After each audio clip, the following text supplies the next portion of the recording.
sometimes I felt that it's not fair that I stay in the West in a comfortable way and my people, they are suffering here. So I felt that I should be here also and take care of the people on ground. So the purpose of this meeting is in different levels: education and employment, women empowerment, music, films, and also exchange of different culture. We can invite artists from the West to Nepal like Masaki Michael and many others and show our Nepalian and Himalayan people the different culture and music and films.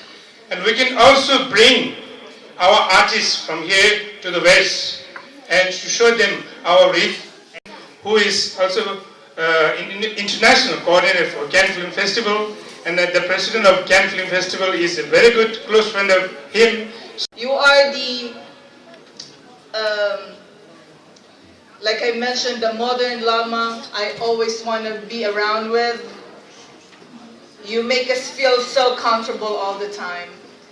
And I also want to acknowledge the presence of so many wonderful speakers today, so many wonderful guests.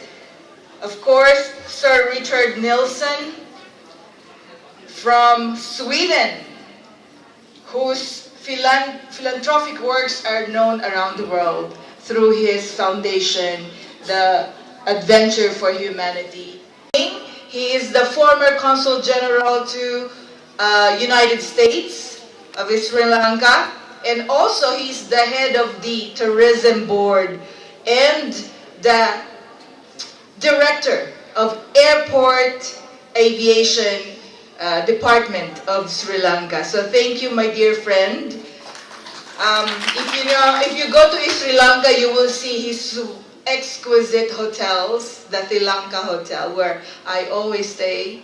And mind you, Mr. Jeff Gunawardena is such a great philanthropist. He has done a lot of philanthropic works, not only in Sri Lanka, but around the world as well. He was honored as honorary mayor of that town, city in United States.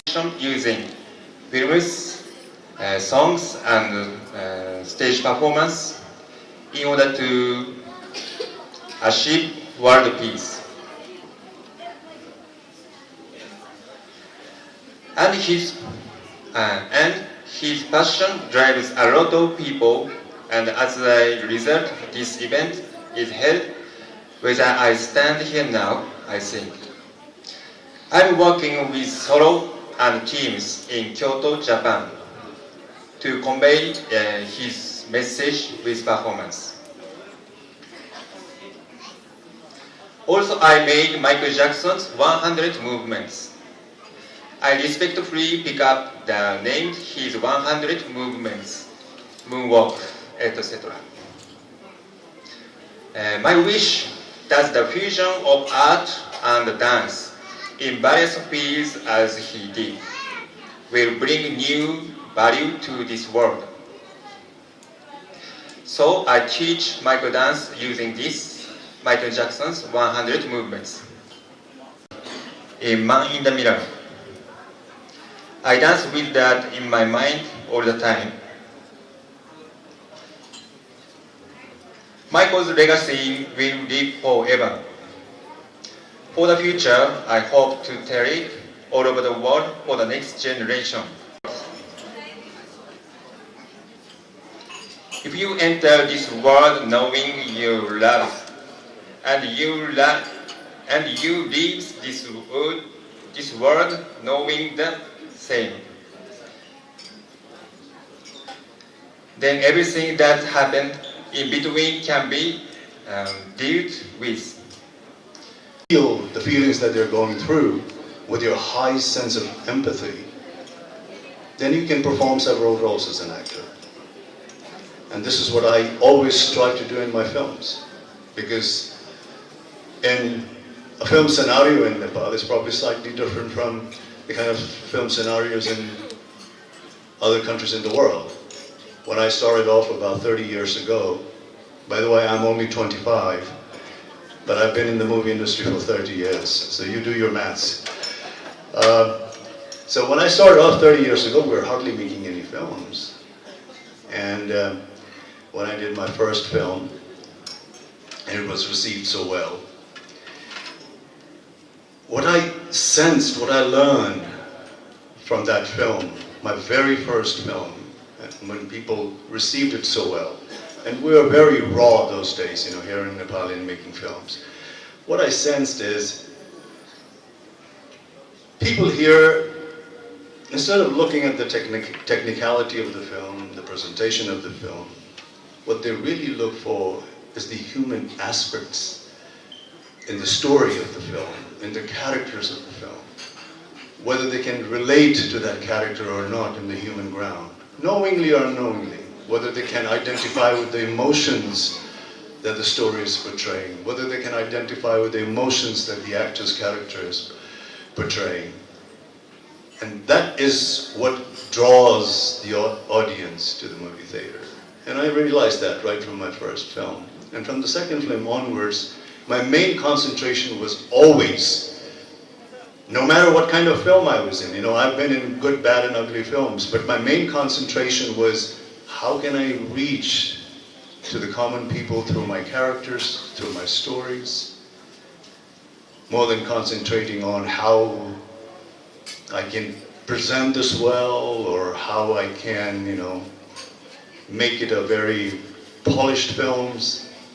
I just attacked it very rawly, and I said, no matter what kind of presentation and technicality and what kind of director's level is, what I'm going to do is, through my characters in the story, I'm going to reach out to the people. And that's what really clicked. And today I'm so happy and so proud that after 30 years of being in this scenario, in this film, more than the fan and the artist relationship, what I have with my audience is like one of the families. I travel extensively within Nepal. I go to the mountains, I go to the east, I go to west, I go to the Tarais. And the way people welcome me, not as an actor, not as a fan, not as a crazy fan, but the way they welcome me as a member of their own family. And that is very important to me. That is something that I cherish a lot. And that is all because of trying to touch the human side of people. Because the humanity is the only thing that we all have in common denominator. It's only by concentrating on the human aspects of us where we can find a common bondage, where we can unify us, where we can see our fellow human being as ourselves, and thus arises compassion. Otherwise, if we look for differences and we forget the most common aspect that exists in all of us, if we put that in the back seat, then what do we see? We only see the differences in us. And differences appear in so many respects. It appears in our appearance, it appears in our mannerism, it appears in our languages, it appears in the way we do things, go about in daily chores. So many differences. But if we put that aside and start looking at the human aspects of all of us, then what do we see? We see that we are all one. And if we concentrate on the human aspects of ourselves, that is the only way we can unite the entire humanity together, irrespective of where we live, what we do, what religion we follow, what languages we talk, or what kind of appearances we have.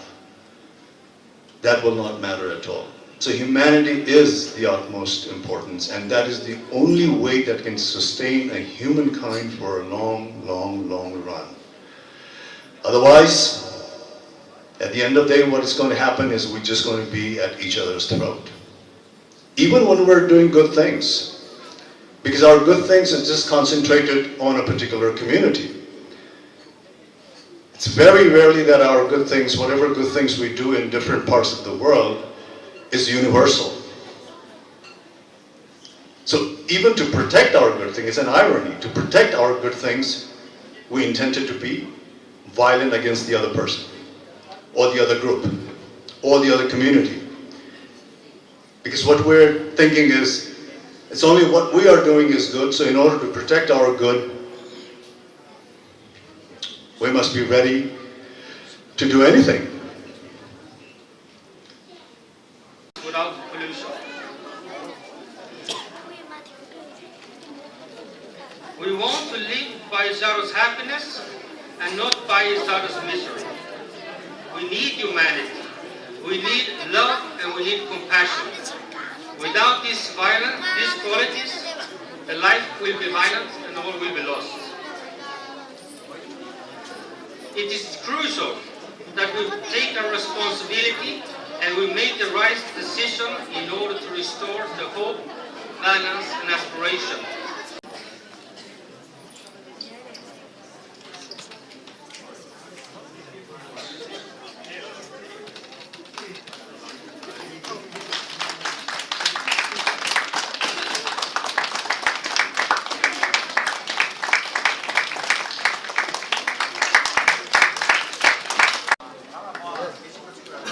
With this, I would like to thank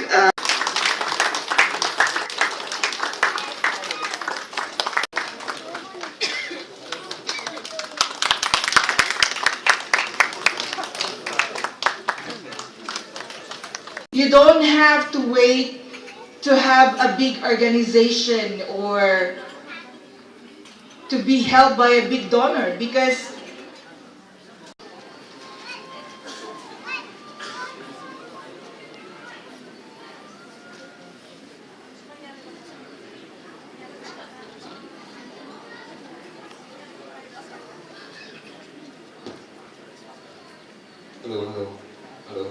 donate your talents, your skills, your creativity, and most importantly, your time and compassion.